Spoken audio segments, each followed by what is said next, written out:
In my last video, we talked about how quiet leadership is still leadership. And today, I want to take that a step further because this is where a lot of women get stuck. They think, okay, I can accept that I'm a quiet leader, but how do I actually build momentum without burning myself out? Because if you aren't interested in hustle culture and you're not trying to be everywhere all the time, it can feel like momentum is only available to louder people, but it's not. Quiet leaders just build differently. Most advice about momentum sounds like pressure. Post more, show up everywhere, be consistent no matter what. Push through even when you're tired. And for a while, that can work.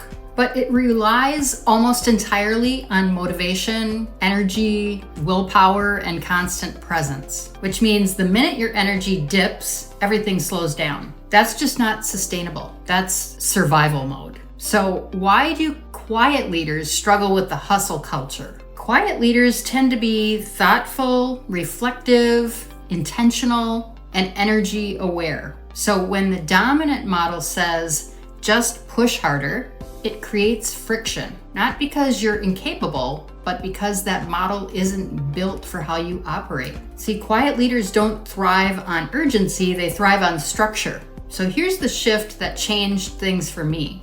Momentum doesn't come from doing more, it comes from removing the friction, from building in a way that holds you on your low energy days, from creating systems that don't rely on you feeling on. Quiet leaders don't build momentum by pushing, they build it by design.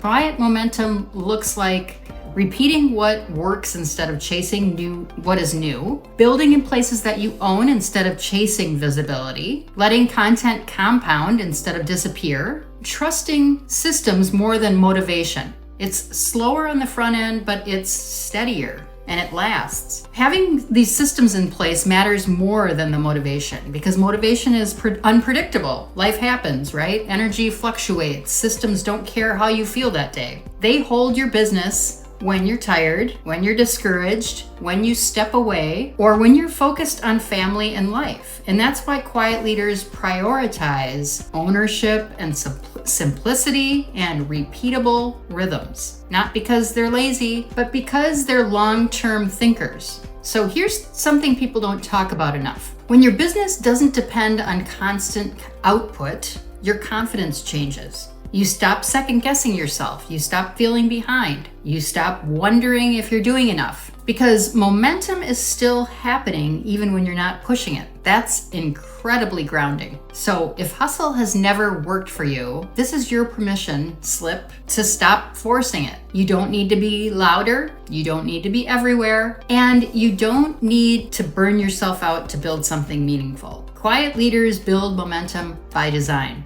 not by exhaustion. So if you're a thoughtful woman that wants to build a business that actually fits your life, this is the kind of work I focus on here. I share conversations like this twice a week around calm leadership, clear systems, and building something you truly own. You can subscribe if you want more of that perspective, and I will see you in the next video.